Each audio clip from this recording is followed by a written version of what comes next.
জুলাই জাতীয় সনদ বাস্তবায়নের লক্ষ্যে প্রয়োজনীয় সাংবিধানিক আদেশ জারি ও নভেম্বরের মধ্যে গণভোট আয়োজন সহ ৫ দফা দাবিতে নির্বাচন কমিশনের স্মারকলিপি দিয়েছে জামায়াত ইসলামী সহ সমমনা ৭টি রাজনৈতিক দল।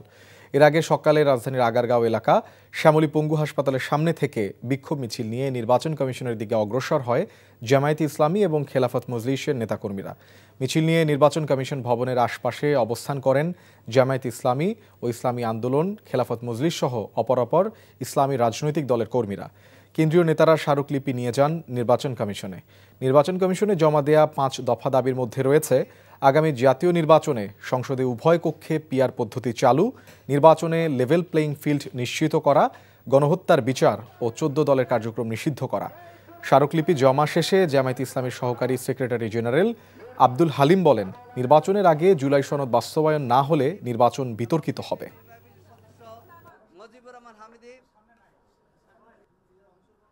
প্রস্তাব করেছি যে জুলাই জাতীয় সনদের স্বীকৃতির জন্য আগে গণভোট নভেম্বর মাসের মধ্যে শেষ করতে হবে। আমাদের অন্তর্বর্তী সরকারের উপদেষ্টা পরিষদ যে আরপির অনুমোদন দিয়েছে এটাকে হুবহু বহাল রাখতে হবে।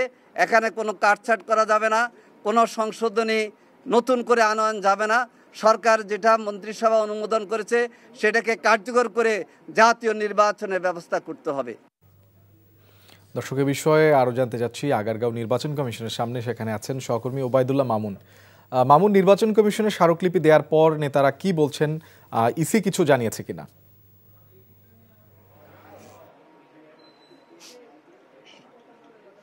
শোভন, কিছুক্ষণ আগে অর্থাৎ ঠিক ১৫ মিনিট আগে এখানে জামায়াতের সহকারী সেক্রেটারি জেনারেল আব্দুল হালিম উনি কথা বলেছেন স্মারকলিপি জমা দেওয়ার পর। যে বিষয়টি উনি বলতে চেয়েছেন সেটি হচ্ছে যে জুলাই সনদের বাস্তবায়নের দাবিতে যে গণভোট সেটি নভেম্বরের মধ্যেই করতে হবে এবং যদি সেটি বাস্তবায়ন না করা হয় তাহলে নেক্সট যে আপকামিং ইলেকশন রয়েছে সেই ইলেকশনটি হবে বিতর্কিত। সেজন্যই নির্বাচন কমিশনকে তারা যে 5টি মৌলিক দাবি উপস্থাপন করেছেন স্মারকলিপি আকারে, সেখানে তারা বলেছেন যে জাতীয় নির্বাচনের আগে এই গণভোটের ব্যবস্থা করতে হবে নির্বাচন কমিশনকে। এছাড়াও যে লেভেল প্লেইং ফিল্ড সহ মোট 5টি দাবির কথা তারা গুরুত্ব দিয়ে নির্বাচন কমিশন বরাবর পেশ করেছেন। এর আগে সকাল 11টায় কিন্তু তারা এই জামায়াত ইসলামীর লোকজন কিন্তু আগারগাঁও মেট্রো স্টেশনের সামনে থেকে অবস্থান কর্মসূচি নেয়। সেখানে সংক্ষিপ্ত পথসভা শেষে নির্বাচন কমিশন ভবন তারা মিছিল নিয়ে আসেন এবং সেখান থেকেই 6 সদস্যের একটি প্রতিনিধি দল নির্বাচন ভবনে প্রবেশ করেন। তারপরই কিন্তু তারা ভেতরে নির্বাচন কমিশনের বরাবর সাক্ষাৎ করে এই স্মারকলিপিটি প্রদান করেন। এবং একই সাথে বলবো যে এই জোটের মোট যে 8টি রাজনৈতিক দল, ইসলামী যে রাজনৈতিক দল রয়েছে তারা প্রত্যেকটি দলেরই নেতাকর্মীরা কিন্তু এখানে ভেতরে প্রবেশ করেছেন স্মারকলিপি দিতে এবং তারা কিন্তু এই রাজধানীর নির্বাচন কমিশন ভবনের থেকে চতুর্পাশে কিন্তু আলাদা আলাদা মিছিল এবং সংক্ষিপ্ত আকারে পথসভা করেছেন।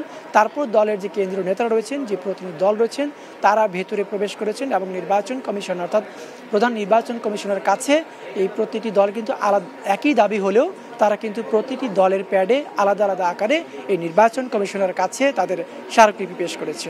এই ছিল আমার কাছ থেকে যাতে নির্বাচন কমিশনে জামায়াত ইসলামী সহ 8টি রাজনৈতিক দলের স্মারকলিপি জমা দেওয়ার সবশেষ খবর। দর্শক, জানাচ্ছিলাম ইসলামী দলগুলোর কর্মসূচির খবর।